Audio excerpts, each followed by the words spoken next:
Okay, we are underway. All right, thank you so much, Jen. And that's Jen Reynolds giving us our introduction. And I'm just admitted a couple more people. So please turn your microphone and your camera off. I'm going to let Jen take over the admitting now. We have a good turnout, 54 people on our call. So we will get started. And I'm going to reiterate that the chat function is working, and that is where we will be taking questions. And Jen and I will do our best to relay and ask them if something is missed. Please email us. You have both our emails, and we will reach out to everyone after this. This is being recorded, but no one's chat will be recorded, only the speakers. So you don't need to worry about that. But if you're uncomfortable, please let me know, and we can watch this recording later. I am Ann Litz with the Maryland Horse Industry Board. I help with communications and support Ross Petticord on all his ventures. And this is one of them. We're welcoming you all to the COVID Camp webinar.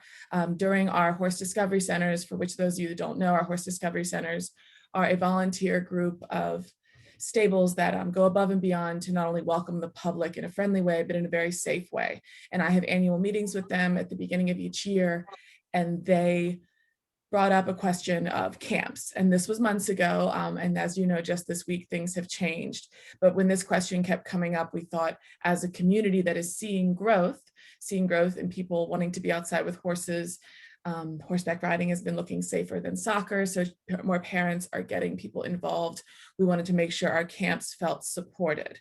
So with that support, we got connected to, under the Maryland Department of Health, Linda Rudie, who is on this call. She is chief of the Center of Recreation and Community Environmental Health Services and the Environmental Health Bureau. So she is all the knowledge behind camps and everything else. So they have been figuring out COVID and camps this week, and they've had to juggle like everyone has, but we are very, very excited to have her on this call. I've learned so much, not only just from her expertise in this area, but she has a wonderful way of staying balanced and answering questions, and she's very well suited with her demeanor and her intelligence for this role. So Maryland is lucky to have her, and we're lucky to have her on this call. Linda will be speaking first, and again, we welcome questions during Linda's talk, and you can ask in the chat or email. We'll have a contact later. Then we are lucky to have 3 of our Horse Discovery Center leaders joining us today. We have Jolanda Campbell from Greenwell Foundations, and Petrasek from Talbot Run Equestrian, and Star Equestrian Center's Rachel Doyle, and they will speak in that order. We will try, please ask questions as we go, but for the speakers, the Horse Discovery Center speakers, we will have them answer questions at the end. And again, this is being recorded, so please know that if you have to hop out or hop back in, you'll be able to check in later. And now I get to introduce my boss and the Executive Director of the Maryland Horse Industry Board, Ross Petticord, and then Ross will introduce Linda again, and then we'll get started. Thank you again, Jen and University of Maryland, for letting this be possible. Thanks, Ann. And I just want to do a very brief welcome on behalf of the Department of Agriculture and the Maryland Horse Industry Board, and thank the industry for your great response during this past year of this pandemic. And as you know, we're not out of it yet, but everyone has been acting very responsibly. We couldn't be more appreciative of all your efforts on following safety protocols and all the great work that you're doing. And I also want to thank Ann and Jen and the University of Maryland for putting a great team together. We have operators of camps and horse camps throughout the state. We have Rachel from Western Maryland, Jolanda from Southern Maryland, and Ann from Central Maryland. And but first, let's get started, and we'll have Linda Rudie from the Maryland Department of Health start our presentation. Thank you, Ross. And Linda, Jen will share her screen, and everyone, Linda's going to talk for a while and then walk us through where we can find ever-changing information. So again, Linda, we can't thank you enough for being on this call, and please take it away. Good morning. Hello, everyone. And so I am with the Maryland Department of Health, of course. And the Department of Health has been the office for licensing summer youth camps for since the early 90s. Great, so we've got our main webpage up right here for the youth camps.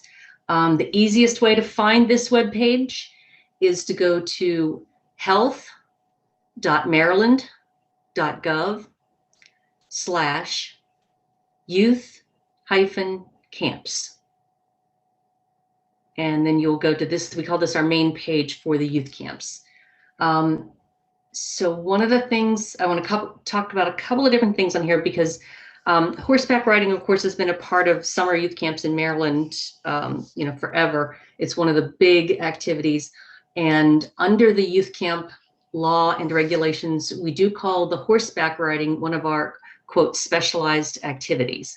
That goes along with swimming or anything aquatics, archery, high ropes. All of those are specialized activities, which gives it a special definition, requirements for instructors, and safety plans and other things in the regulation. Okay, now, so many of the programs that are on the call today are already familiar with the youth camp regulations. Some are already licensed youth camps. So we've been communicating with those programs as to what's going on this year, but also there might be other facilities or programs on the call today who have not been introduced to youth camp certification yet. So one of the things that I want Jen to look at then is, you see on the right side at the bottom, there's certification requirements. And the question, does my program require certification? So Jen's going to click on that for us. And what this does, this describes the process of the certification. Right now, the application is available completely online. We prefer that you do apply online rather than find a paper application and mail it in. So we've set it up to do this as the online process. We'll come back and describe a little bit more about that. But because the first thing you want to talk about is your program a youth camp? And so if Jen, can you find that link in the second paragraph that says law scope and definitions? Thank you. Okay, and this was also on the previous page. But what this does is it talks about which programs are going to require to have a youth camp certificate. Okay. So one of the key things that I want to talk about is the horseback riding lessons. They are defined as a specialized activity and a recreational activity. Even though it is a lesson, even though you might, part of the day is a lesson, we do consider that lesson in horseback riding as a recreational activity and a specialized activity.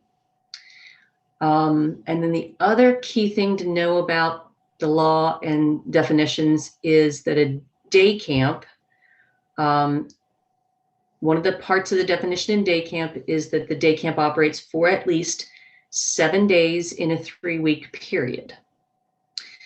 So some of the things that means is when you have your horseback riding lesson, if you have lessons, there's a part in the definitions where instruction in a specialized activity that's less than 2 hours a day means that does not put you in the youth camp, because horseback riding lessons are not the same as youth camp. That you can do your horseback riding lessons.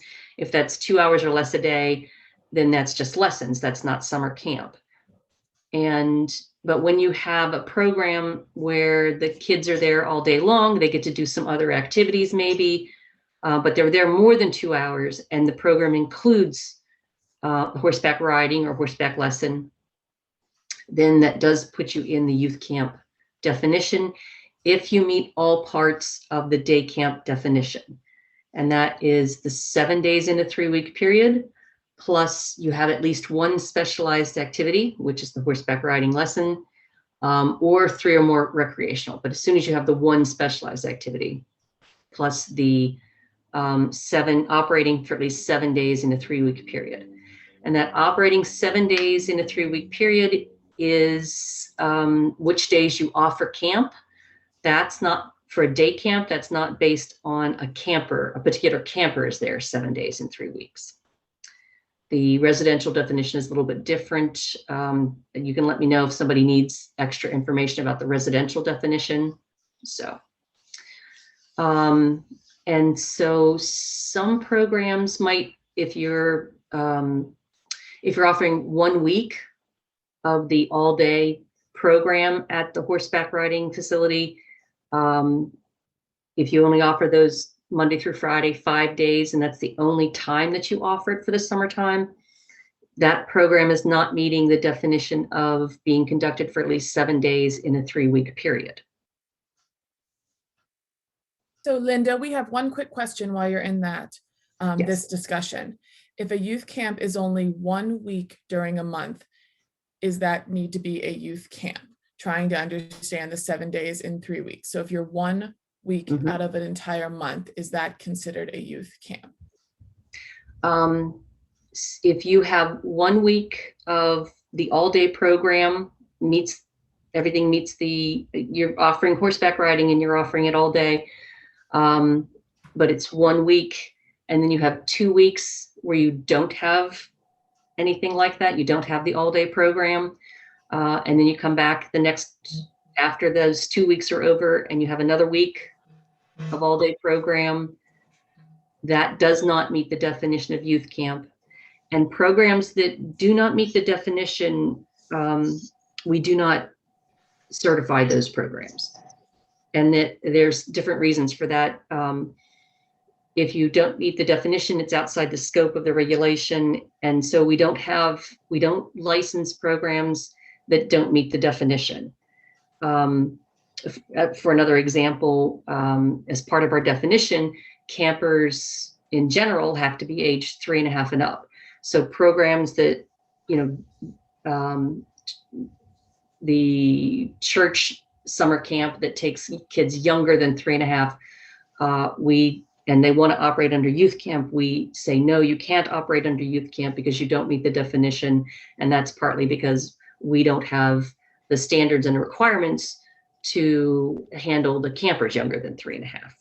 So I want to make sure that's clear. So yes, a program that does 1 week of all day at horseback and other activities, and then has 2 weeks where they don't have that program, and then they can come back and have another week of all day, and you can call it camp. I don't care if you call it camp. So, but if you do 2 weeks in a row, Monday through Friday, one group of campers, one age group of campers, and the next Monday through Friday, you come back and you have a different age group of campers, but you've done that 2 weeks in a row, then yes, that does require the youth camp certificate. Great. And I will, as Linda goes along, we do have somewhere to submit questions because sometimes getting things in writing is a little bit easier for people. So I see that answered the questions. So perfect, Linda. But as we go along, I will paste where people can direct questions to. Thank you, Linda. Sorry to interrupt, but I thought that was time. Okay. All right. And if Jen, if you would go back a page. Okay.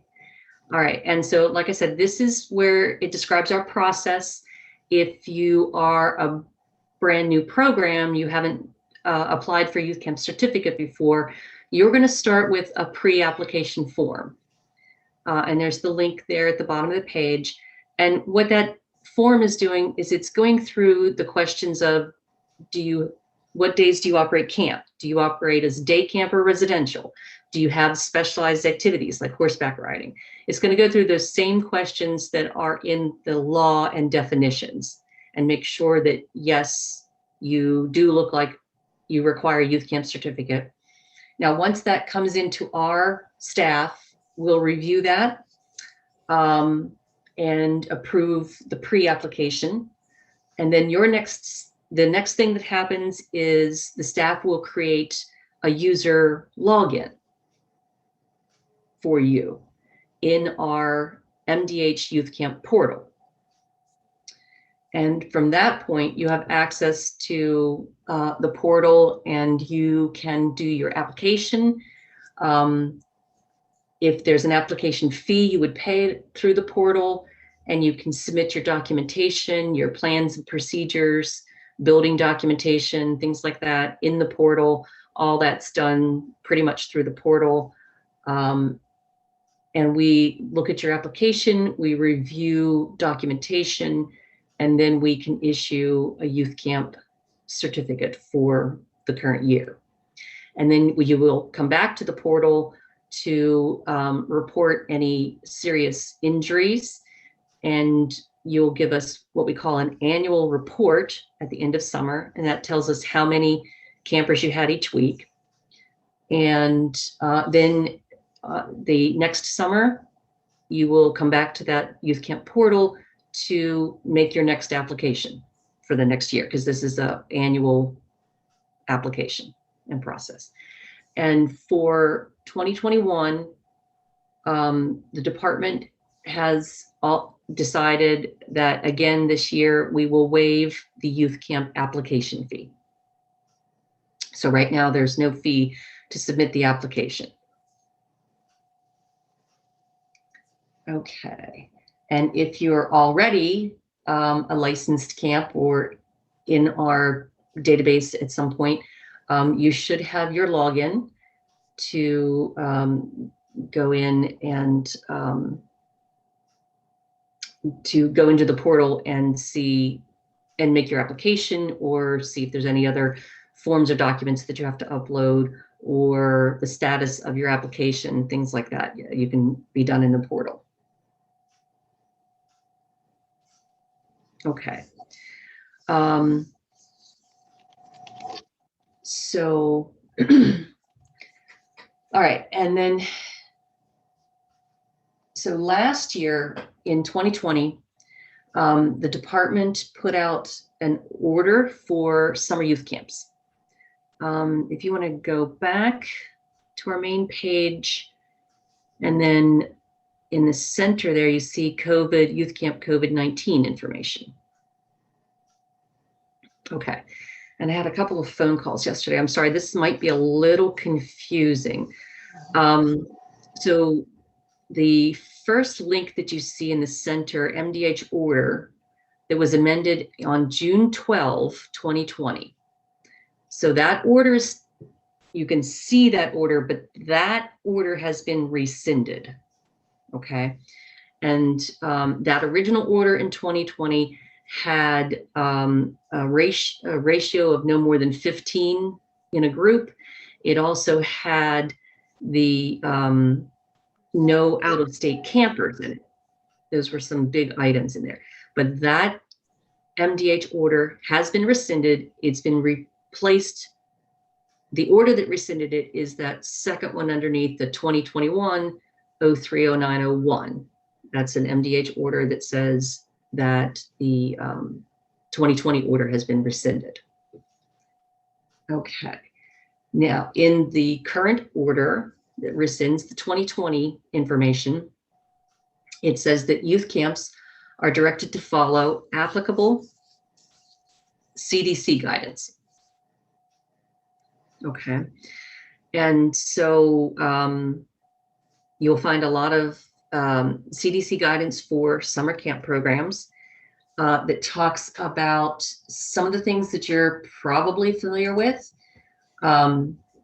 Things like screening campers as they come in to make sure nobody has symptoms or a temperature.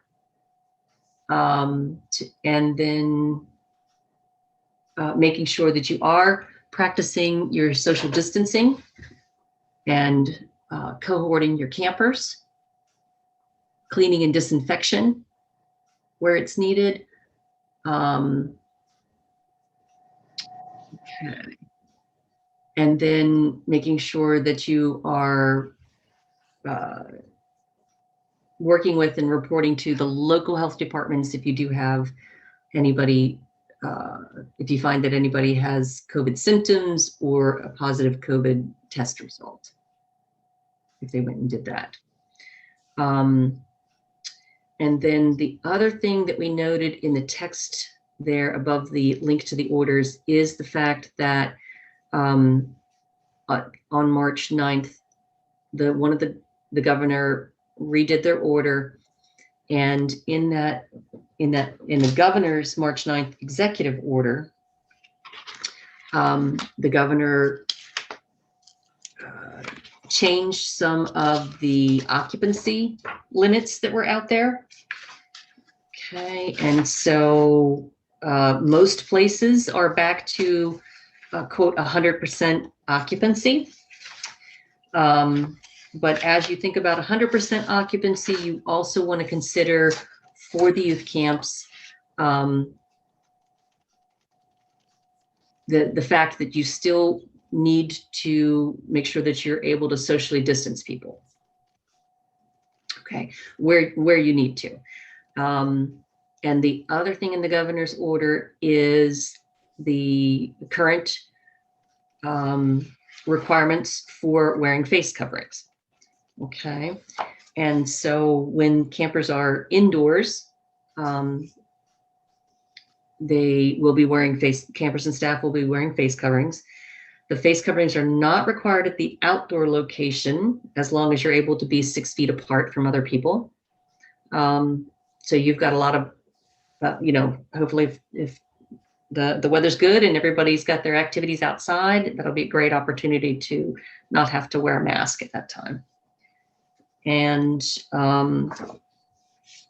there are certain exceptions to wearing the face mask, like while you're eating food and beverage.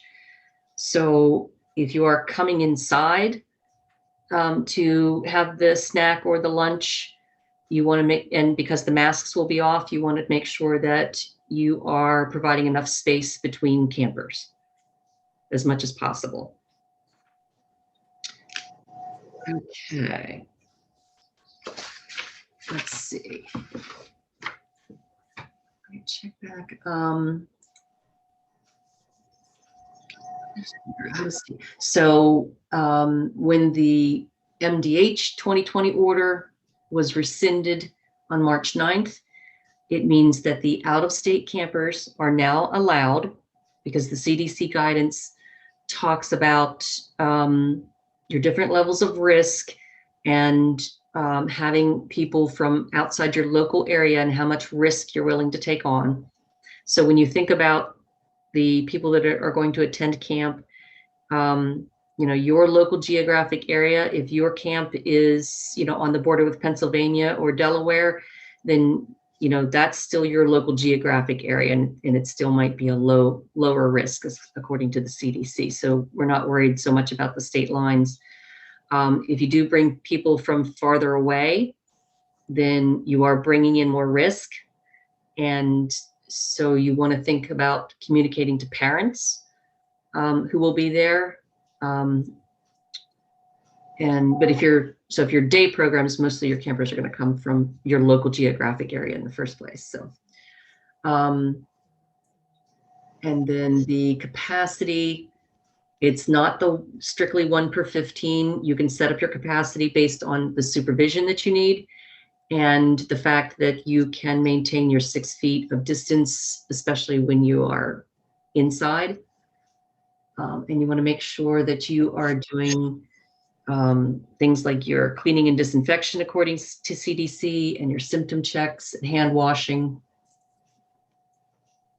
Let's see, I'm trying to cover the basics there. So I want to check in. Anne, did we have other questions?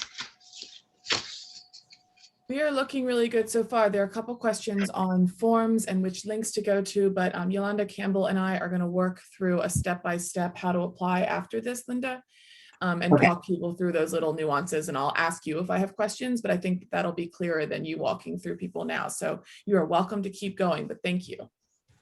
Okay, great. All right, so we have the 2 orders. Now, if Jen, if you would go back again to the main page, there is one other item, and that's the top center there, where we have a youth camp search option for parents. Okay, and you see that in the red text at the top center. This is brand new this year. So the department finally got to a point where we can actually provide for parents that are looking for summer camps a way to search the programs that are MDH licensed. So if you click on that search link, And you can search by your youth camp, and there's a few other information like a name, county. And if you want to try it, clicking next, the blue next button on the right. I know it's separated far away. Okay. And then now here you can pick a name, county, and you'll get a list of information based on that.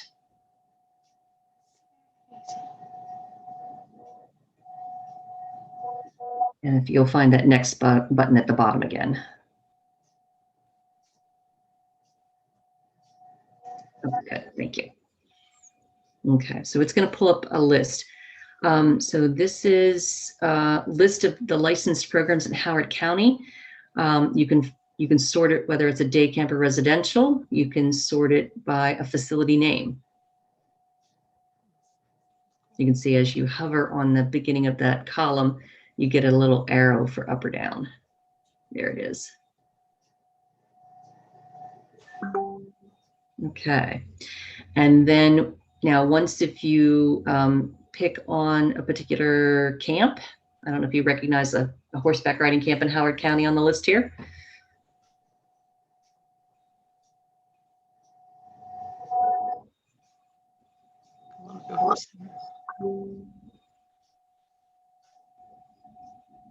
Columbia Horse Center, there we go. And then you can pick the next button now that you've picked Columbia Horse, and we will see, it's way at the bottom because it's a big list.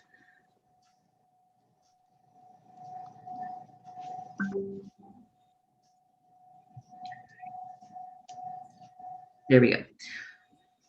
All right, so you have your basic information of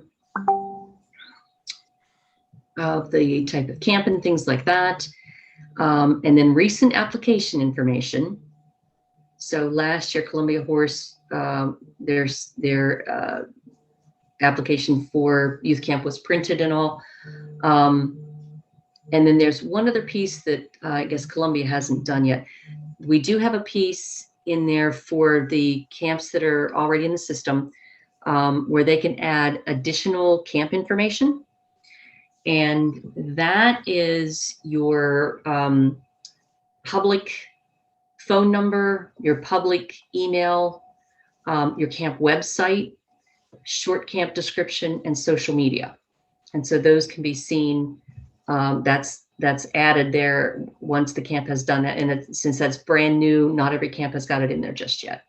So, okay. But we're excited that this will be offered now, and camps will be able, parents will be able to come in here, and actually at the beginning they can search for horseback riding, and that will come up with any camp that's approved for the horseback riding.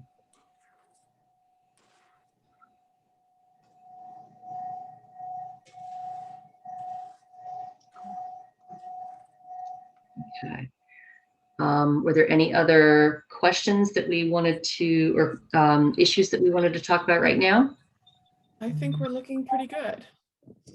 All righty. Thank you. Good. So we're going to get a big list here. Okay.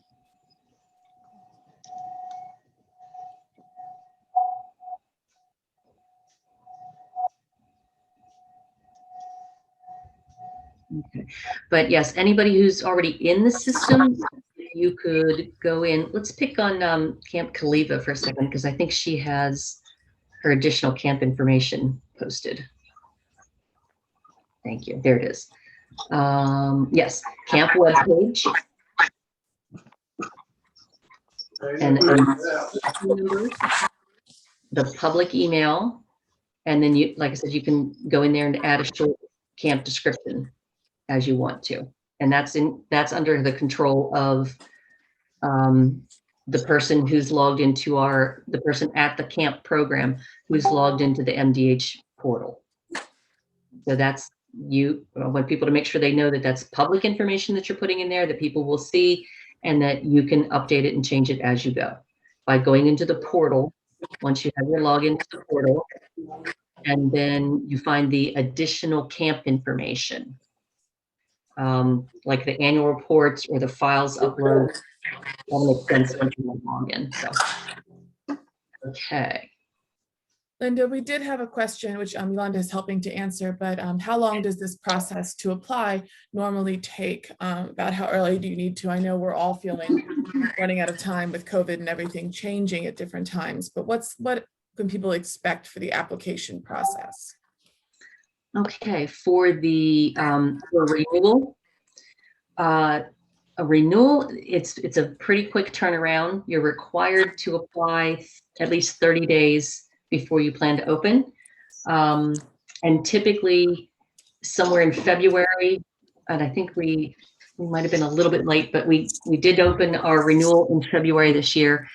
And so camps started applying, and as long you want to check, make sure that you don't have, that your enforcement level says compliant. If we have that, if you're up to date on your person at camp who is a personnel administrator, that means that we have that person's background check on file, and they're ready to go with completing background checks for everybody else at camp. If we have those are the key issues, making sure that you don't have outstanding violations from the year before. The personnel administrator's current. This year there's no fee, so that's not a problem. And then staff are turning around applications pretty quickly, usually within about a week. If you have something left over from your inspection the year before, then you do want to get a hold of staff. And now's the time to make sure all of those issues are resolved so that you can get your 21 youth camp certificate issued. And if you're a new program, it takes a little bit longer because we're looking at a lot of documentation.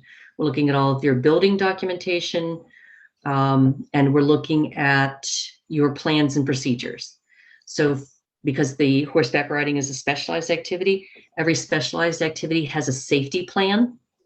And so you're gonna write up safety plan for the activity. And actually, Jen, if you can click on the most requested forms. Thank you.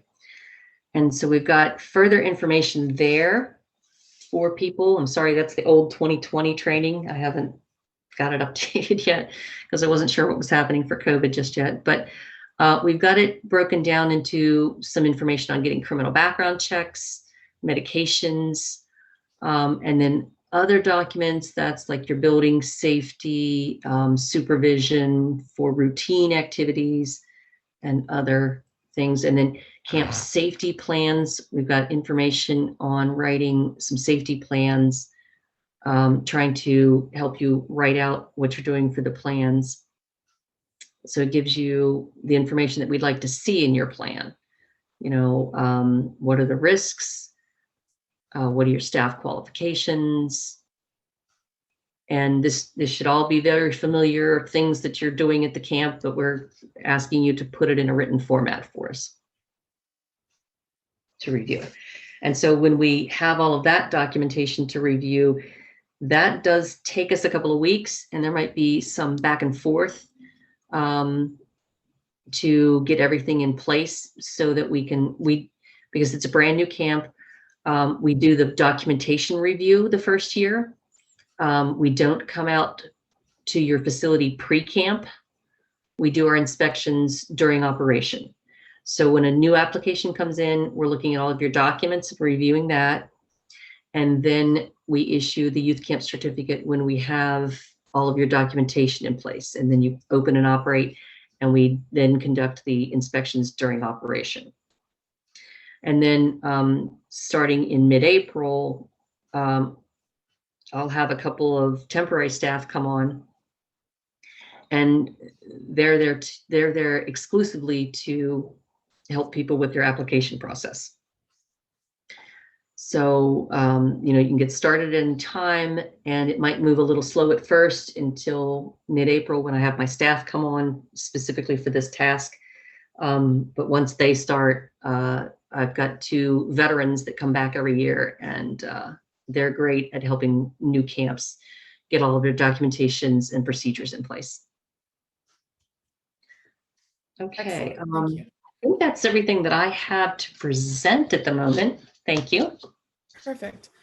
I don't see any other questions coming up for Linda at this time. I think that, like I said, we'll break this email down and send it out and get people's questions. And we have a great resource in Jolanda and Anne and Rachel on this call as well, Linda. So we're gonna support you as well because you support us so much. So I will get that email together and I might even send it your way, Linda, and then we'll get it out to everybody else so we can help in this process. If there are any other questions for Linda now from our speakers or from our attendees, we welcome them. Otherwise, like I said, we will follow up. All right. All right, Linda. Well, thank you so much again for going through all of that. I'm sure people will continue to have questions as we are moving along and they're applying. But I think, and I'm going to have Jolanda talk a little bit about how inspections go and all of you as these inspectors have come through. But there is time to apply. I don't want anyone to feel nervous about this. This is all for the children and for the horses, and you all being licensed stables.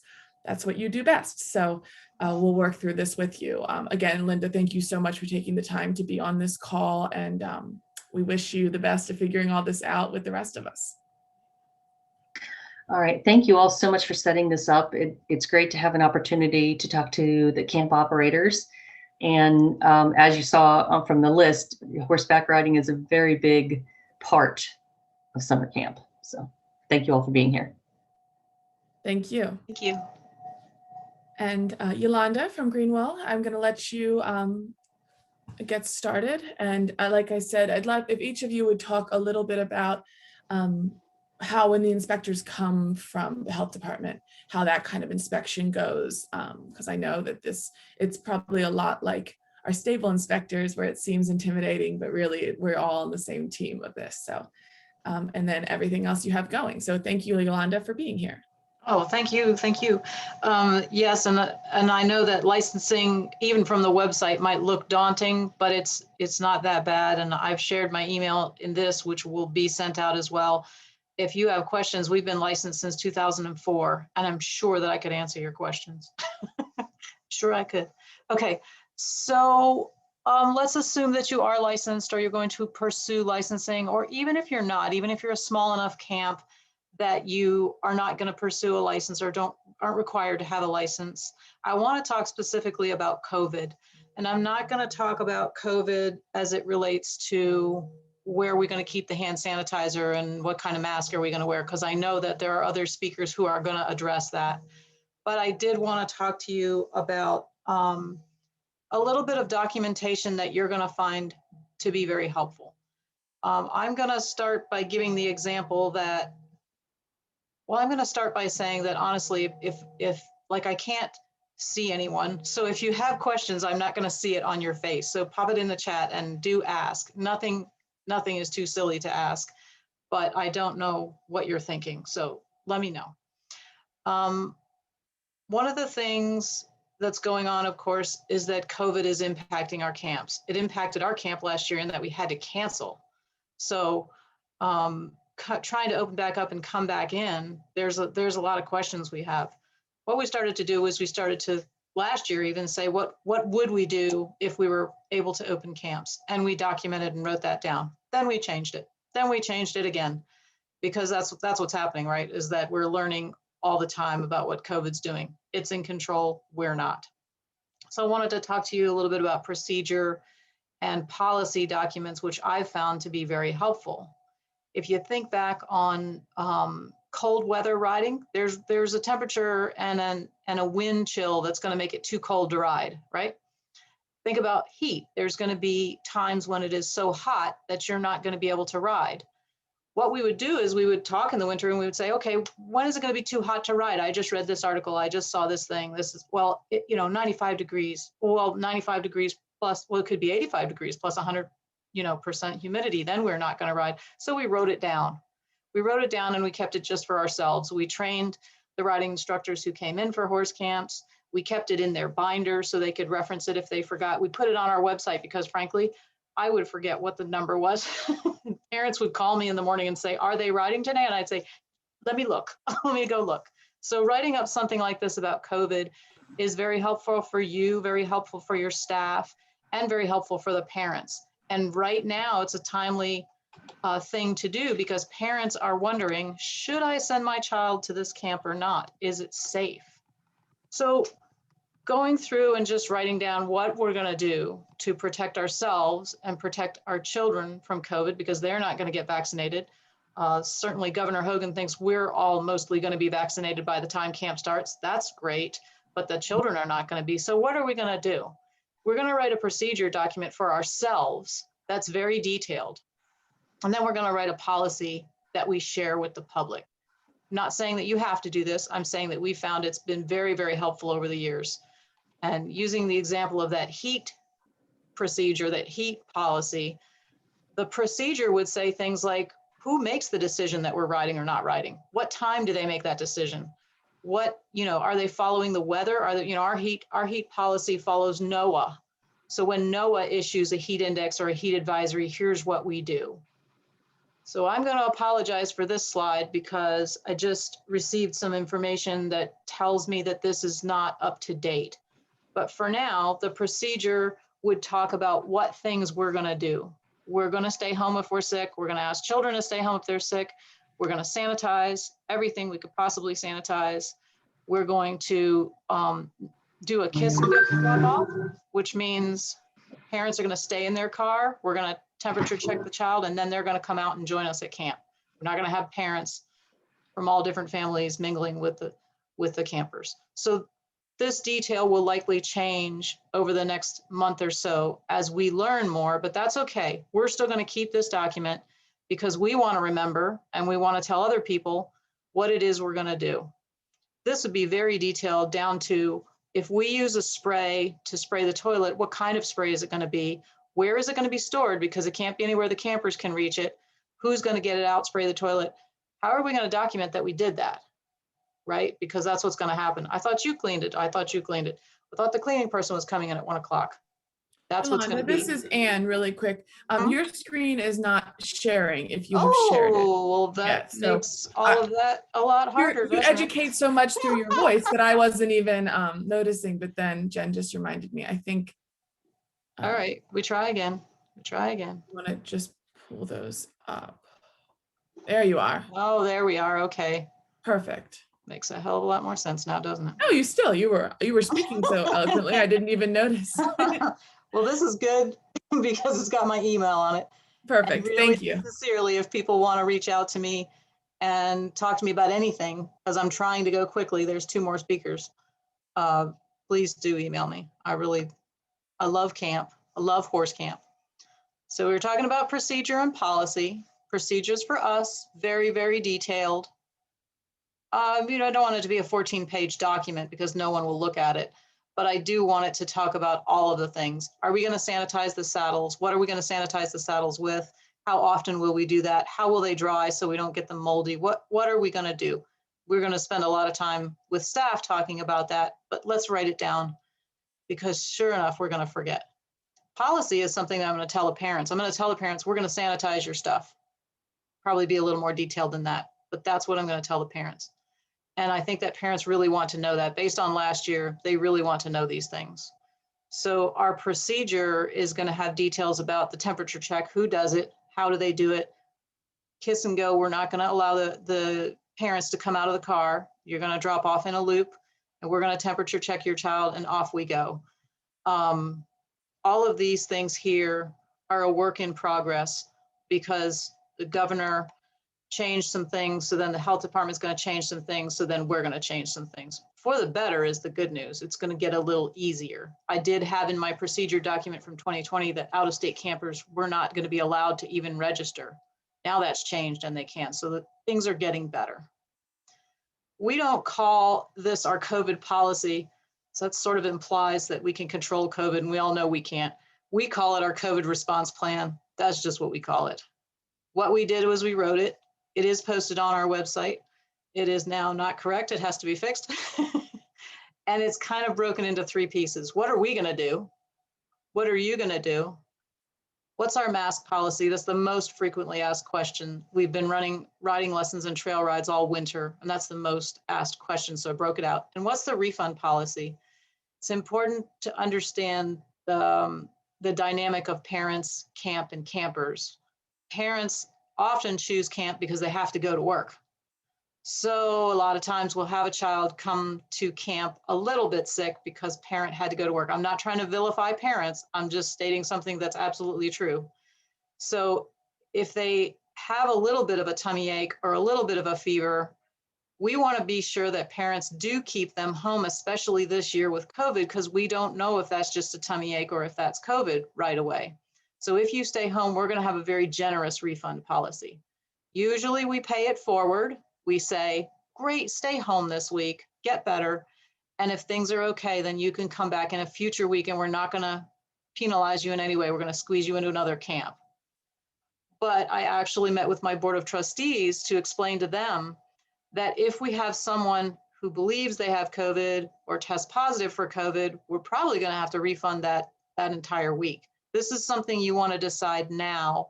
It's not something you want to decide in July when you have an angry parent who wants their money back. Our policy normally says you get no refund no matter what. We pay it forward. So these are things you want to be thinking about now and documenting now, because then when you get into the middle of summer, it'll just make life a lot easier. All of these things, this procedure and this policy or this COVID plan, come from some very good sources. So this PowerPoint, now that we're looking at it, is going to be part of the recording. And you have these links. This wonderful link that Linda shared with us. Not only is there information on there that's directly relevant to COVID and camp, directly relevant to youth camps, but there's also forms on there. If you want a when did we sanitize something form, it's on that website. If you want we check temperatures and here's what they were, and now we're going to lock up the, to store this safely, but those forms are on this site. It's really worth spending some time there because there's some good stuff. The American Camp Association decided in 2020 that whether you're a member or not, they're going to share 100% of their COVID research and their COVID documentation for free. And that is still true in 2021.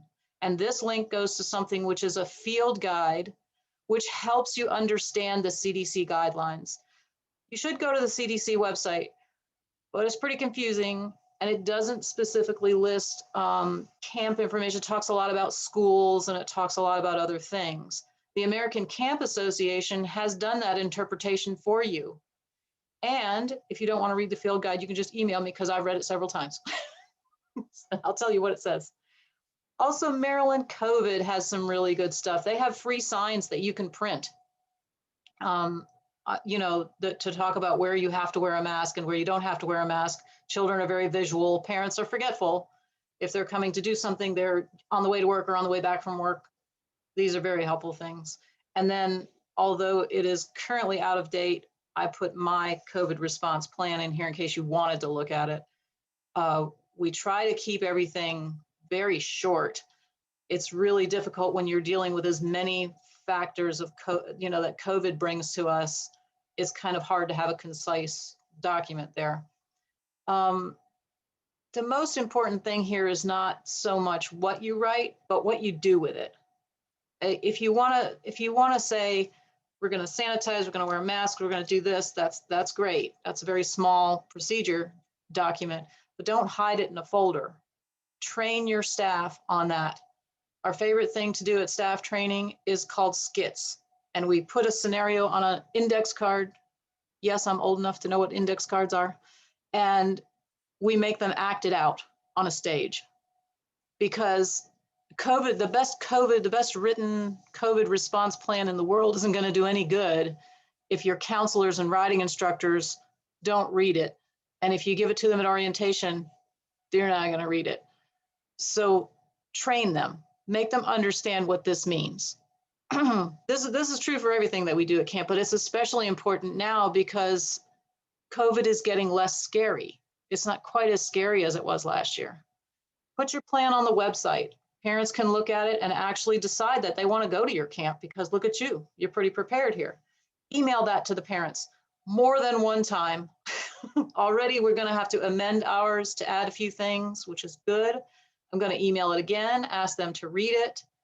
We're going to have copies inside the riding instructor and counselors clipboards because parents might ask them a question which they can't remember the answer to. And then keep that open communication all summer long. If there's a piece of that plan that's confusing in 1 week, use an email, or we also use a text service, and text them that information. Hey, we're finding kids coming with bandanas. Remember, our mask policy says it has to be a 2-layer fabric mask. Whatever it is that you decide, whatever direction you're going to go with that, make sure you're telling parents and they're talking to you. Same thing about children who are sick. That's going to be a lot of communication there. Children do get sick. They do get warm in the summer. We got to make sure that we're prepared for that. I also just really had to throw this in here. Make sure that COVID's not a taboo subject at camp. Talk to your counselors and get a little bit prepared about what things children might be talking about. Some of them have been homeschooled for an entire year, and they probably have some thoughts about COVID, and they're probably going to want to share them with you. And so just have your staff be prepared. It's not that we're not going to talk about it, and it's not that we know everything about COVID, but it's going to be something that's going to come up. And the ACA website has some really good links to mental health services, because that may come up as well. Children are going to come out of quarantine to a fun activity. So some of this stuff might come out. That's just me personally putting that plug in there. Nobody asked about that. But it's, you know, we have been through a collective trauma, all of us. We have to realize that that has had an effect. So communicating that plan, if the plan changes and we have to send the plan out again, I'll say, well, guess what? I learned something new. Now we're going to do, you know, there's really nothing wrong with saying, sorry, that wasn't the correct version. The biggest thing is that things are going to change. Things are going to change. Things changed this week, and they will probably change next week. And who knows, by May, they may change again. Keep an eye on those resources listed in here. Keep an eye on your plan. Don't bury it in a binder just because you wrote it. Take a look at it and say, well, now, is this relevant anymore? Okay, that looks pretty good. I just need to change one thing. What we're doing now is we're coming out of this pandemic. Doesn't mean we can just abandon all care and concern, because children are not going to be vaccinated, and they are vulnerable, and it is our responsibility to make sure that they're safe. I know that everybody takes that very seriously, but it's kind of hard to figure out how to be safe from COVID right now. It's kind of mysterious. So keep your eye on those resources, keep your eye on your own plan, and see that it's relevant, because things will change. And please don't forget to have some fun. I can't even express from the parents that I know, from my own family, how much children are ready to have a really fun summer. If you were fortunate enough to run camps last year, you know that. You know that their school situation has changed, their life situation has changed, their parents are stressed, their teachers are stressed, everyone on the news is pretty stressed. Having fun is really, really important this year. So give it a shot. Thank you so much, Jolanda. We did have one question, and just to reiterate with our 3 speakers, our Horse Discovery Center speakers, that these are not guidelines that we are enforcing by the Maryland Horse Industry Board. These are best practices. And I think Jolanda has spoken to that perfectly. I just want to make sure that I made that clear. And so that will go along with one of the questions from one of our attendees asking how you are handling vaccination with your instructors or counselors. If it's something that personally you're requiring, this is nothing the state is requiring by any means, but I invite everyone to speak to that personally. We contacted a lawyer, and it was our impression that it is not legal to require your staff to be vaccinated. So I started with my frontline staff, and I provided them with the correct documentation. And I told them in the letter, here's the documentation for you to go to this link and make an appointment and get a vaccine. It is not required as a term of your employment. Having said that, we've had open communication about COVID this entire winter, and I have made my personal opinion known that I think you should get one. But I have been clear in all of my communication that I cannot require my staff to get one. So for that reason as well, I'm not going to say to my parents, 100% of my staff is vaccinated. It's true, but it's not something that I'm going to say. And again, both the ACA just added a paragraph in that field guide, which is still free, about vaccinations. And the Department of Health is coming out with stuff which we're digesting. So that will change. I think just the only thing to be aware of is that children are not going to be vaccinated. So they're still at risk. That is a perfect and diplomatic answer. For your personal, we appreciate your personal opinion, and also that you took the professional and contacted a lawyer. So we'll suggest that everyone does the same and uses the resources from CDC, ACA, and our health department. So that's great. Thank you, Yolanda. I think those are the only main questions that have popped up right now. I will continue to share your contact information, and that slideshow will show on our on our recording once we put it up on the YouTube and share it with everybody. So Yolanda, I hope we'll stay on, and if anything comes up as we're going along, we always welcome your input. All right, we are moving next to Talbot Run and Ann Petrasek, who has a lot of experience with camps and teaching and horses and children. So Ann, we'll look forward to hearing from you. Thank you. I'm going to go ahead and share my screen. Great.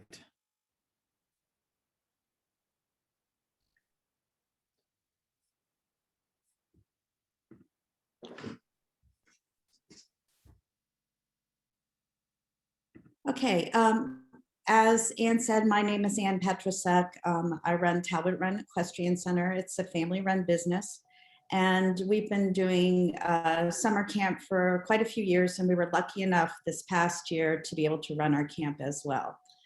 I'm going to see if I can get this to work. There we go. Just to kind of understand what our facility looks like so that you can have an idea of what camp was like. We have a 30-stall barn that has an attached indoor arena. We have an outside 6-stall shed row with a small tack room. We have an outdoor arena, 147 acres of trails with a cross-country course. And this year, for the first time, we repurposed an outdoor hoop building, which is like one of those coverall buildings, into one of our camp areas. It usually houses the tractors and all of that, but we cleaned it out and made that into an area so that we could have more social distancing for the kids. And we also erected a pavilion on the other side of the indoor arena, which was kind of like a more permanent pop-up tent with tables and chairs under that. So we were able to expand the space that we actually kept the campers in to provide more space for them. We were established in 2005, and we've been licensed annually through the Maryland Department of Health. And they have been great. They do walk you through the licensing process. And there is a lot of great information that they can provide that helps keep your camp safe and also protects you from a liability point of view, which I think has been a great thing just for our own peace of mind. Last year, we were able to do 8 weeks of day camp. And this coming year, we have 7 weeks planned. When we offer our day camp, we offer a regular camp for all levels, so beginner through advanced. And then we have 3 specialty weeks, a jump camp, an introduction to eventing camp, and a musical ride camp. We also have 2 weeks where we offer pony play camp for 4 to 6-year-olds. Usually our minimum age is 6. And we did have some wiggle room last year with that. One of the criteria for camps was anyone under 5 had to have a letter from their doctor giving them permission to be at camp. And so we did do that for the 4-year-olds, but I believe that's no longer in effect probably for this year. Last year, we had about 140 campers for the entire summer.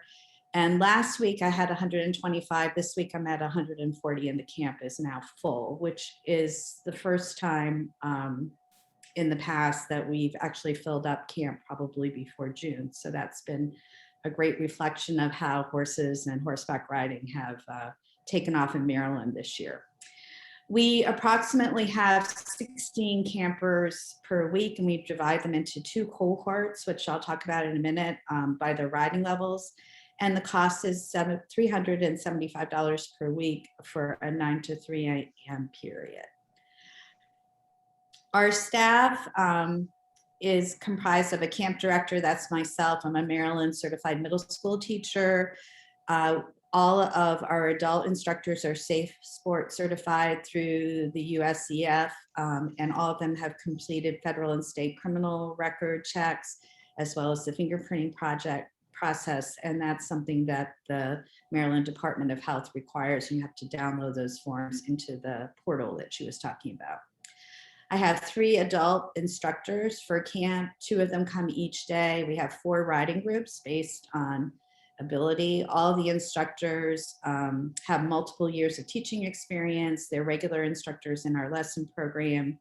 All of them are Pony Club experienced and certified in first aid and CPR.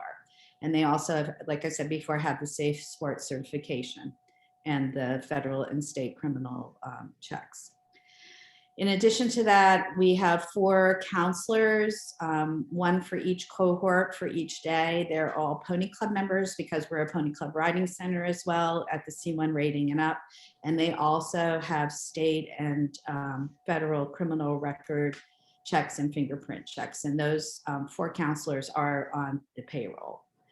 And then we have usually per week 5 to 7 teenage camp volunteers who help out with the younger kids, make sure they keep them safe when they're on horseback, etc. The safety plans that she was talking about, they can seem a little bit daunting when you first read them over, but if you look on the Maryland Department of Health website, they're kind of each written up there with questions. And what we do is we go through and just answer each of the questions. And that tends to cover all the information that you need to have. You do need to have a healthcare professional, I believe it's a registered nurse or a physician that reviews your plan and is your health advisor that you can contact if you have an issue at camp. So for example, if someone has a fever in the middle of the day and you're worried about what to do, you have that person that you can call who will direct you to call the county health department or tell you, take you through the steps to handle it. Also, if you have a riding injury or whatever, that person is someone that you can talk to decide whether it's safe for the person to come back, what kind of follow-up you need to require, etc. The health plan has to be reviewed and signed every year, and it includes things like where's your isolation area if someone is sick, what is your medication policy for distributing medication during the day if a kid comes in with medication that they need, etc. The riding and safety plan, again, they have it outlined on their website, which is great. We based ours on CHA guidelines, and that's something that I think most people probably have in place anyway for their riding centers. Emergency plans, they require a weather emergency plan, an evacuation plan if you need to evacuate the farm, all sorts of things like that. There's a child abuse prevention plan that you have to go through. And again, they tell you what you need to write up. We talk a little bit about bullying with the kids when they come into camp at the beginning as part of that plan. And then we wrote a COVID-19 prevention plan, which is what I'll go over in the next slide. So for COVID last year, we actually didn't find out we could do camp until the middle of June. We had started enrolling kids, but we were really worried we were going to have to refund their applications because it was up in the air until about June 15th when the governor decided that we could move forward with camps. So like we were talking about before, the plan rapidly changed as the summer evolved and things kept on changing. But basically, what we did every day is we did a daily check-in. The parents would bring the kids.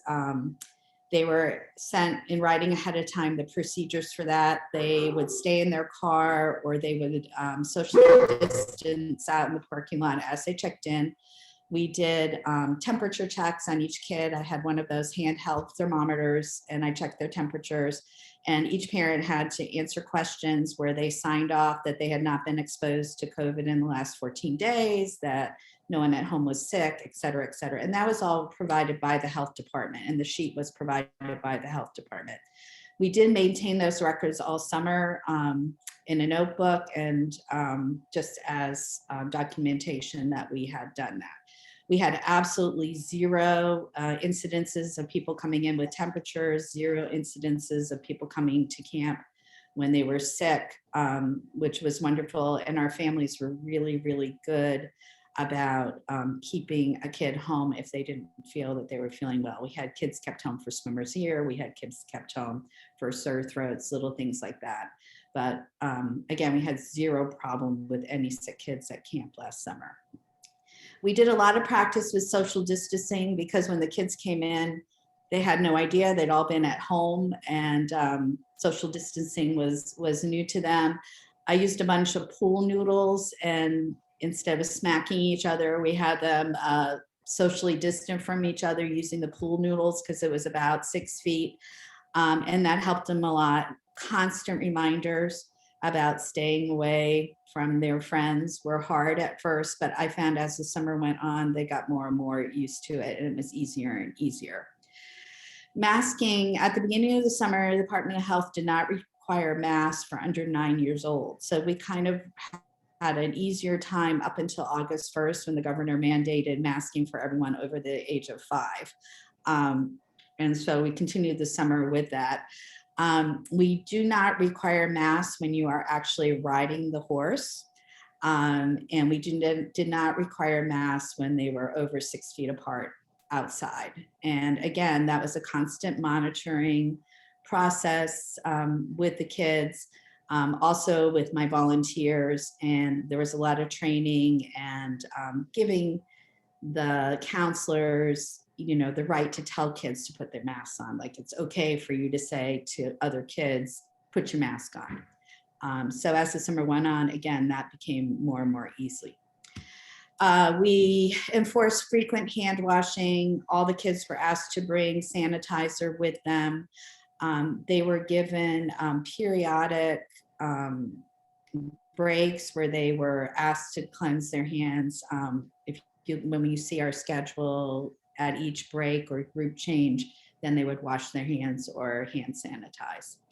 We also cleaned and sanitized the high use areas, which were the bathrooms, the areas where they ate lunch and did their arts and crafts activities in the 2 buildings, the pavilion and the hoop building. And we had a list of when that would happen. I assigned one counselor in each area who was responsible for cleaning that every 2 hours. And then they would sign off on the list, and we maintained those records and shared them when we had our inspection at the end of the summer. For the TAC, over the period of time, we gradually got more and more good at doing this, but we would clean saddles, wipe down saddles between each change of rider.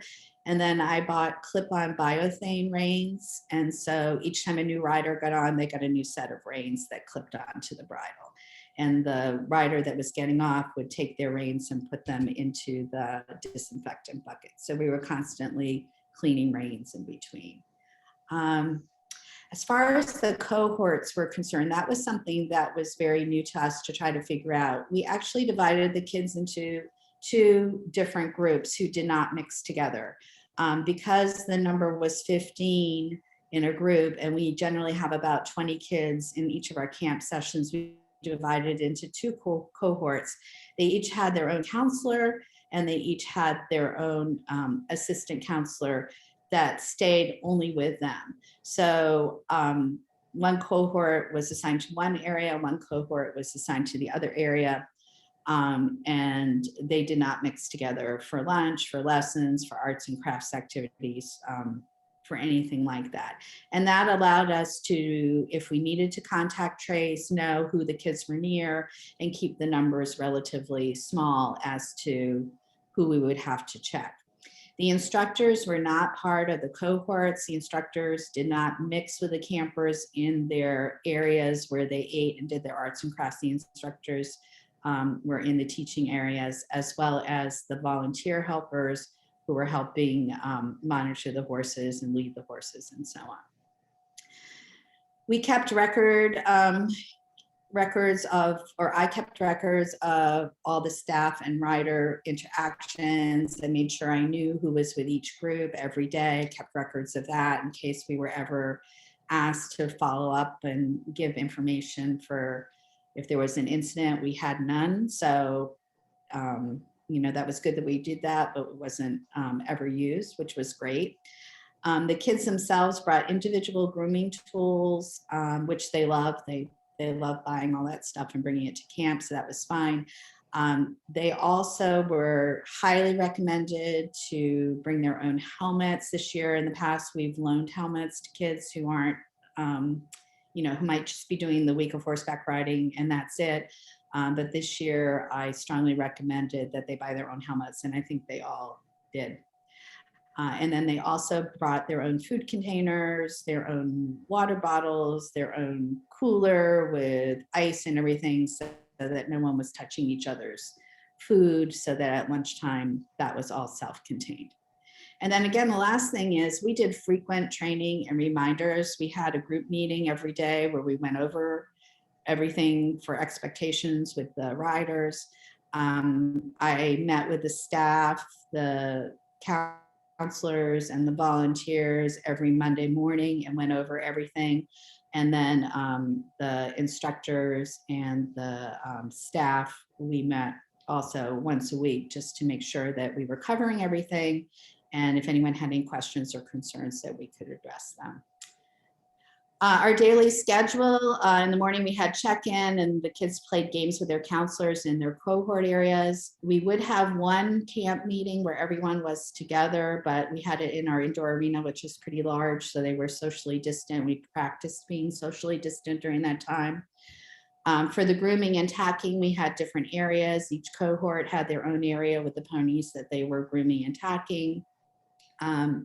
And then our first cohort would ride, our second cohort would do their horse management seminar and have a snack. We'd clean, tack, and change. So pretty typical, I think, what a lot of people do for camp. Same thing in the afternoon. They'd have an afternoon ride and then a flip-flop with a craft, or sometimes we do a giant slip and slide or a hike or whatever. We tried to maintain all of the activities outside. We spent very little time inside the barn except in the indoor arena when they were riding in the bathroom if they needed the bathroom. And then at the end of the day, they would clean up their area and say goodbye.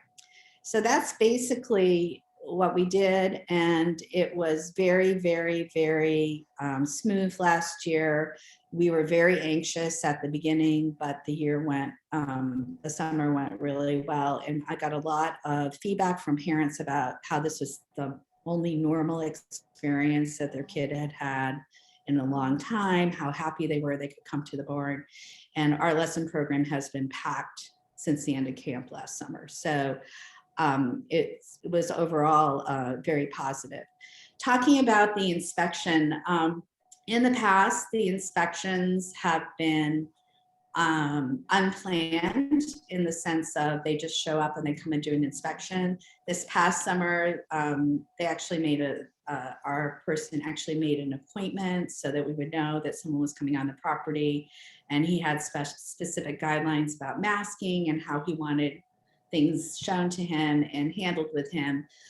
He was a great resource. There were questions we had about indoor arena versus outdoor arena and masking versus unmasking when you're riding and things like that. And I was able to ask him all those questions, and that was great feedback for us. They do go through all your documents and everything, so you do have to have everything in place so that you can go through that with them.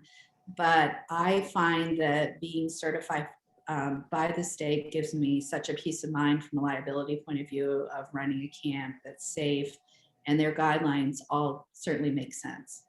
So I'm happy to share any of my safety plans. I'm happy to talk to anybody who wants feedback on what it's like to certify the camp. And I will send this to Anne so she can put it on the YouTube channel, and you're free to contact me.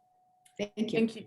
Thank you so much, Anne. We do have a question or two. Some you have spoken to, but I will reiterate them. One person asked, how many campers did you have pre-COVID as compared to the numbers you have this year? Are you seeing more or less? Are you having to accept less? Are you making it to be able to accept more? How is that going? So we actually have the same number. Last summer we run about 20 per week in two groups of 10 to 15.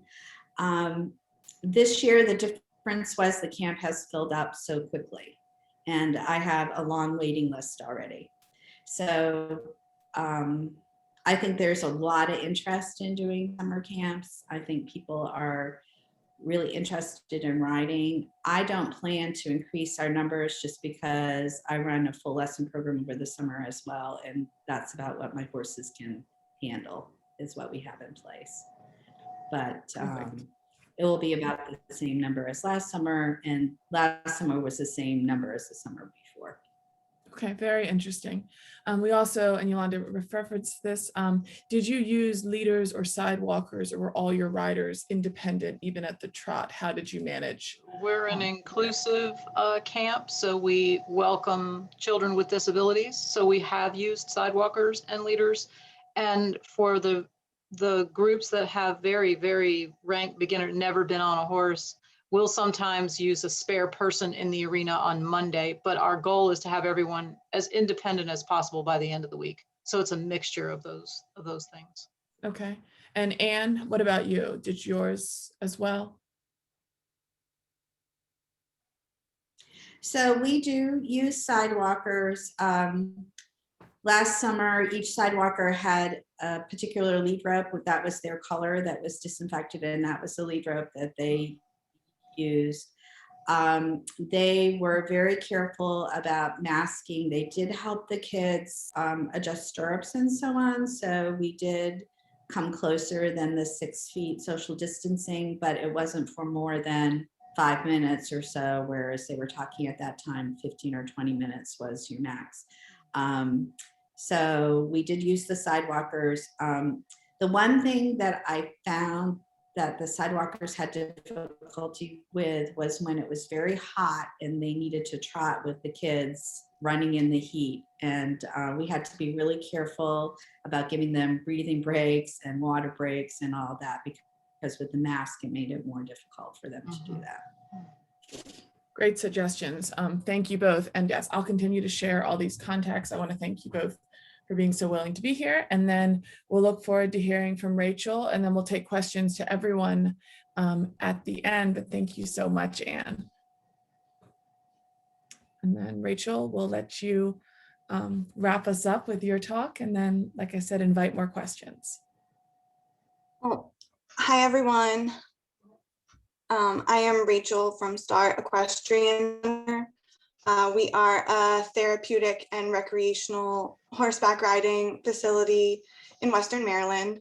So our summer camps that we offer are on the smaller side, as a little bit of an extra for our community on top of our big growing lesson program. So our camps run a little bit on the smaller scale, and in a little bit of a more intimate setting, a little bit shorter weeks, this and that. But I would like to share with you our general mock-up of kind of what we put out there for our summer camps, what our summer camps look like.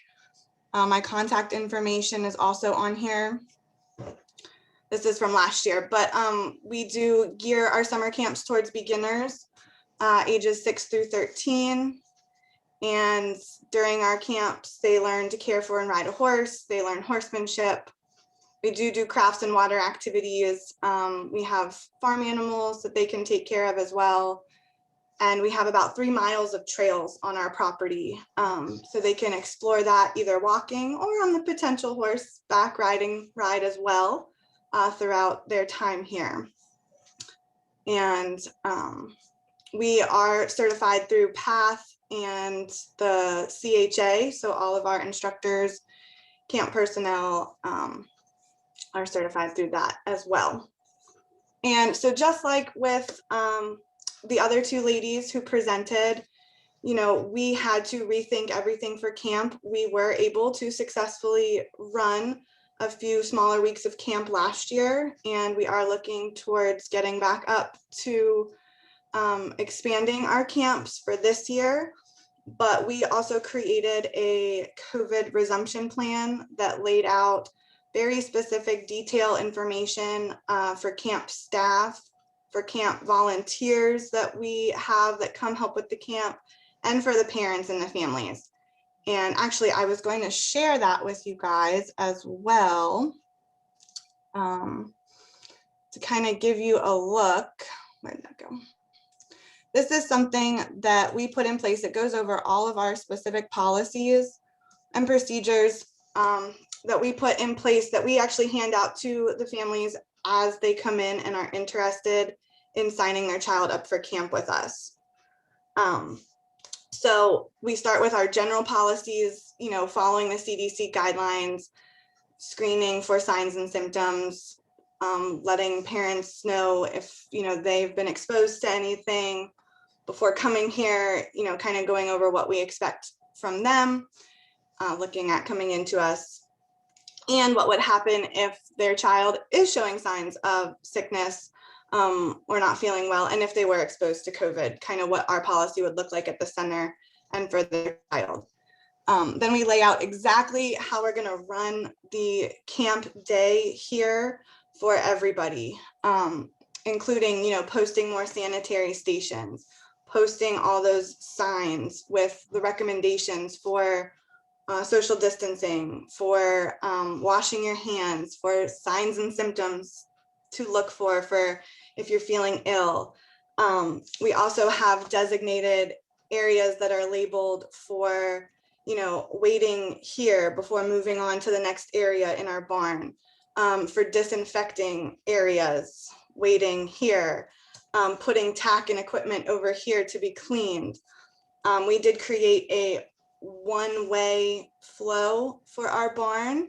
Our barn is set up that we were able to do that. So you can come in one door, go to the area to get your horse ready for tacking and grooming, then move to the arena, and then circle back out another door to exit, to kind of keep the flow of all of our groups transferring from one activity to another, and for our volunteers as well.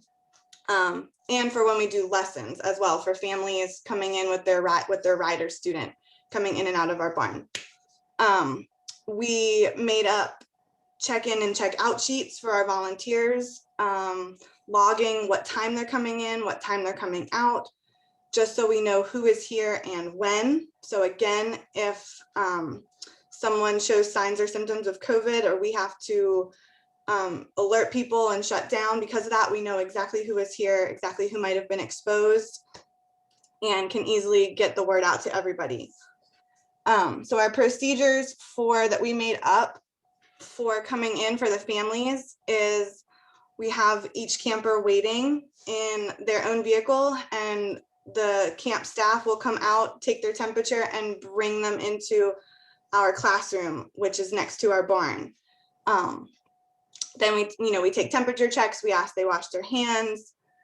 And then when thinking about their time in the barn, we do pair our campers off with a volunteer one-on-one, and they each have their own designated area in the barn to take care of their horse, and to stand and wait for each activity to, again, eliminate everybody congested together.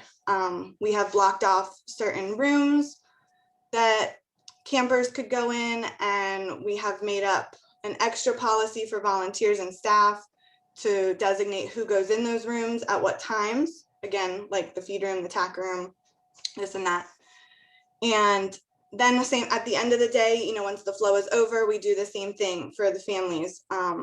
The families come, pull in our parking lot, and one at a time, we escort their child back out to their vehicle. So not everybody's getting all around all over the place. And we listed everything out for volunteers. This is what we expect of our volunteers. This is what the families will know is going on with our volunteers, what they're going to be doing while they're here. We do require our volunteers to wear masks at all times when they are here. We do offer face masks. We've offered gloves, anything that helps make them feel more comfortable. If they forget, if they would like that extra precaution as well. They sign in and out. We have created our own policy that we implement to train volunteers on proper face mask use, hand washing techniques, disinfecting all of our tack and equipment properly, and understanding the signs, symptoms, and risks of COVID. And we have them log that on their volunteer files for us as well. We also list out how the volunteers will aid our campers as necessary.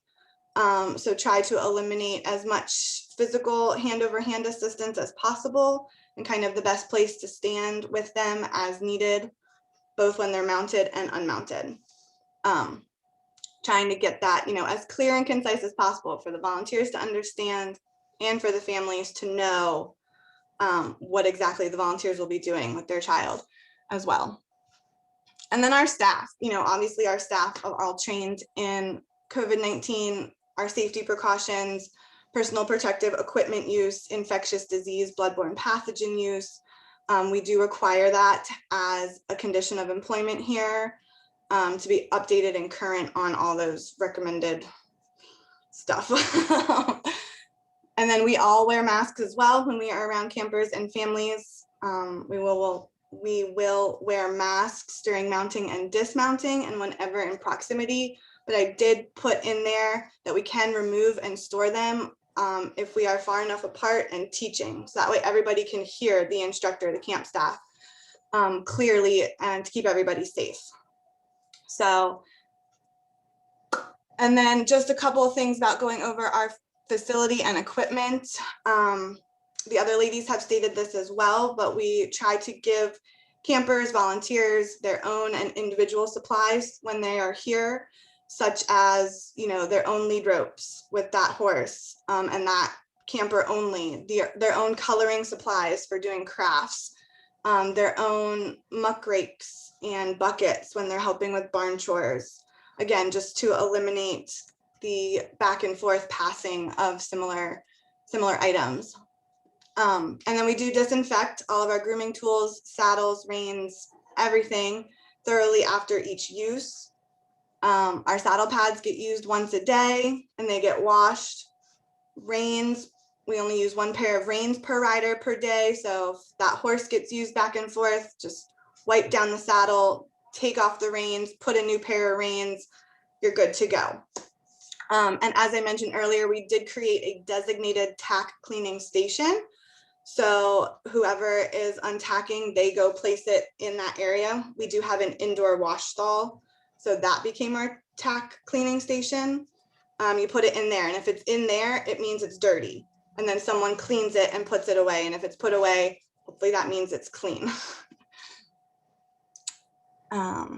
And again, frequently used surfaces, doorknobs, cross ties, everything that gets wiped down regularly each day, either by our staff or our volunteers before the day starts and after the camp day is over, before we get ready for our regularly programmed lessons as well.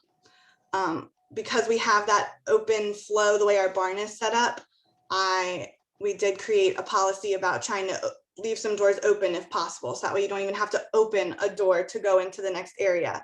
Some of our areas do have doors, but they can easily be left open so you're not closing and shutting them all the time. So these policies and procedures that we have put in place, we ask that our families sign off and acknowledge them before signing their child up for camp. And then they come back to us, and then we have a more detailed book and listing for all these policies for our camp staff and our volunteers that we keep here as well.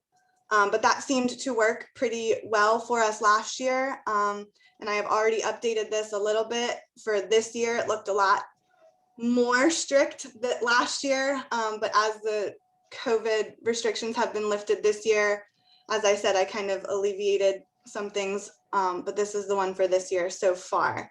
And everyone has appreciated really our open and honest talks with them about what this looks like and what to expect while their child is here. So that's what we did. That is all I really have. That's fantastic, Rachel. We did have a question if you've had to adjust the costs of your camps at all with COVID, or if that's something that has been able to remain consistent. We did not. That is something that we were able to remain consistent, and families were very, didn't bat an eyelash at that either. The only thing we did change, we are pretty small in our camps already, but the only thing we did change last year was making them just even smaller to facilitate the appropriate number of people in a certain area and given space. And our camp weeks are small in general too, as I mentioned, just because of the other programming we have going on, but also the setting of our barn as well. We do not have a large, huge, open, inclusive setting. So it just makes sense, even before COVID hit, to have smaller groups in the smaller area. Perfect. We also have a question from Jolanda to Anne and to Rachel, and also Linda, I think you are still on the call, so I welcome your input. Jolanda, do you want to just go ahead and ask? Yeah, we didn't have camp last year, so I don't know the answer to this. We always serve snack, and we serve often cut up watermelon and cut up apples. Did you adjust to wrapped snacks because of COVID, or did you have someone prepare snacks, and how'd you do that? For our camps, we have always done, they bring their own lunch and their own snacks for us. We can provide water, and we have provided freeze pops in the past. So we just stated that again this year, that they are to definitely bring their own water bottle, their own lunchbox. There will be no sharing of our community water fountain. Right. And as always, we do not provide snacks for them. Okay. Ours was the same also. They had to bring all their own food, their own snacks, their own water. We had extra water if they needed it, but we did not provide. Sometimes in the past, we've done cookies, made cookies for the horses and cookies for the kids. We didn't do that last summer. Okay, that's what I was thinking. And it's We getting do more have- complicated to provide snacks with food allergies. It's really getting tough. Absolutely. And I see that we do have Linda on. Linda, I know that there was some buffet guidance. I might be using the wrong term, but in your email that you sent out. But Linda, thank you for staying with us. And if you could speak to that or anything else that's come up, we'd love to hear from you. Hi. Yeah, I've been definitely listening. It's very good. So until very recently, the guidance, the requirements and orders at MDH as far as food service, it didn't allow for buffet service. And if you're a residential or, a larger camp, you might have a cafeteria. And so you have to think about the change in food service. The buffet service is allowed. And so the camps have to make adjustments in the food service, though I'm not as familiar with the food side of it, but things like, not touching the same utensil as the person in front of you, all of those type of things had to be adjusted for the buffets to open, for a buffet style service to open. So it sounds like for snacks and items, if it feels like it shouldn't, it's a little too touchy and overgoing, it's probably just better to stay individualized. Would you suggest that, Linda?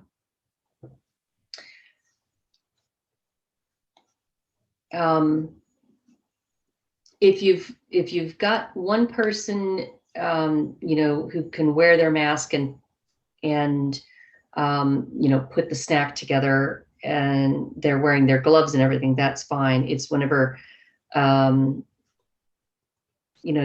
don't wear gloves when you go through the cafeteria line and pick your own muffin off of there. So Right. that was where it became a, an issue for people.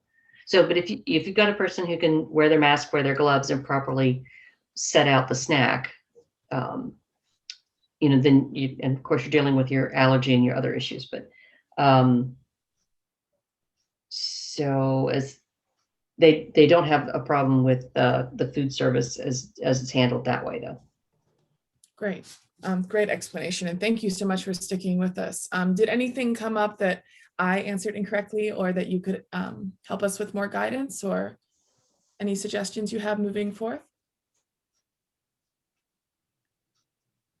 No, everything, all the presentations sounded really great, and I don't have any updates or corrections. Thank you.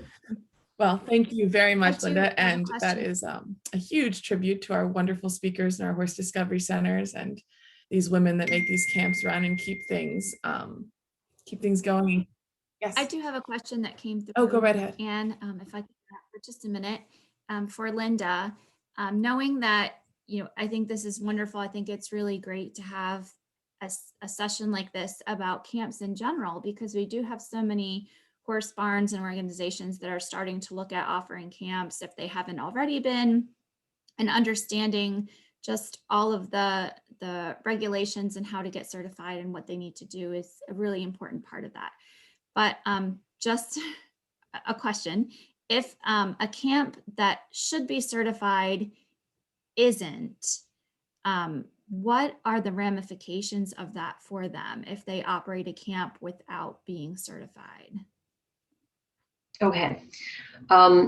So if we do receive a complaint, or if we, camps need to advertise, if we do come across a program that is not yet completed the application and done everything for youth camp certification, then we'll make a contact with the program and let them know, that the program meets the definition, does require youth camp certificate.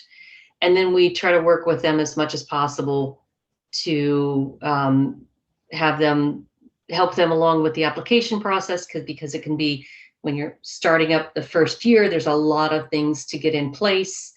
I think Anne mentioned finding a health supervisor. That can be a real challenge.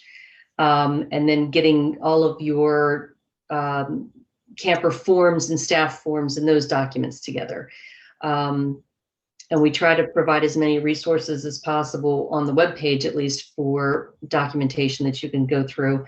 And then when I do get my additional staff on hire, then you've got somebody to contact, and they can really walk you through as much as possible.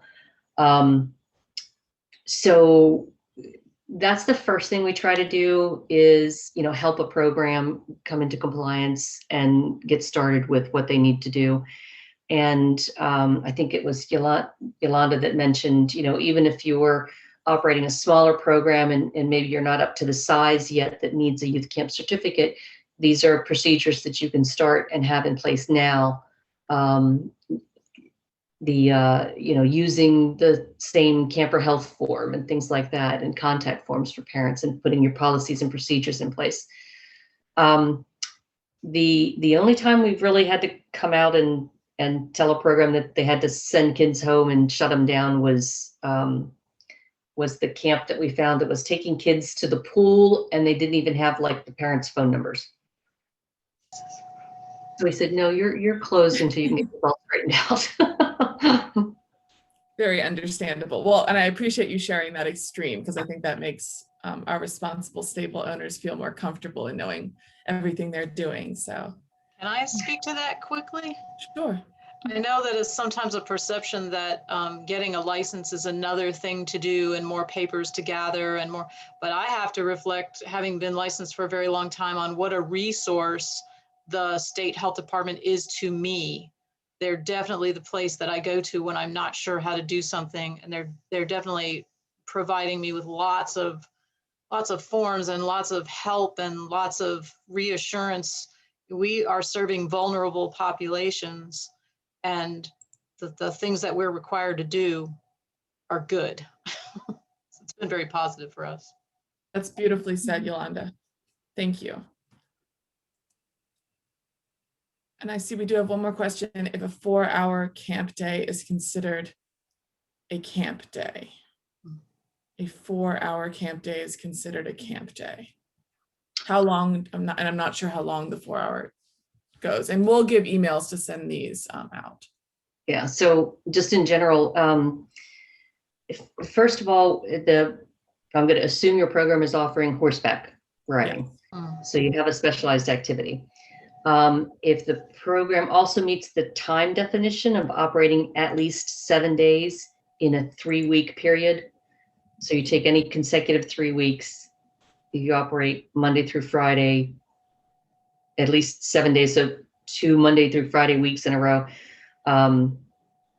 that meets the definition. And anything, and there's another piece in there where it says you can have a horseback riding lessons for 2 hours or less daily. So it's 2 hours. So as soon as you're over that 2-hour mark, that constitutes a day of camp. And if you have 7 or more of those days in a 3-week period, then yes, that's going to require a youth camp certificate. Thank you, Linda. All right, I think that wraps up our questions for now. But again, please reach out to Jen or I if that's easier, Jen or me if that's easier. And our Wonderful Horse Discovery Centers have provided their contacts. Jen and I will work on gathering these slides and documents, as well as all the links from Linda and putting these together by early next week. And it takes a little time for us to get our video downloaded and uploaded to YouTube. But as soon as that is, we will share it with the entire Maryland community on social media, everywhere else. So it will be available next week, since it is Friday today. But I can't thank all of you enough, Linda, Jolanda, Ann, and Rachel, and of course, Jen, for being on this call. And if Ross is still on, I'll let you wrap us up and send us off to our Friday. Well, the more I hear, the more I'm in love with our horse industry. We have amazing people here and great resources, and everyone's doing such a great job. It makes me so proud to be associated and humbled with all the good work that you do. So thank you, and have a great weekend, and keep up all the wonderful work that you do. Thank you, Ross, and thank you to everyone for staying on with us. Have a wonderful weekend. Thank you all so much. Thank you to our speakers, and thank you to all of you who joined us today.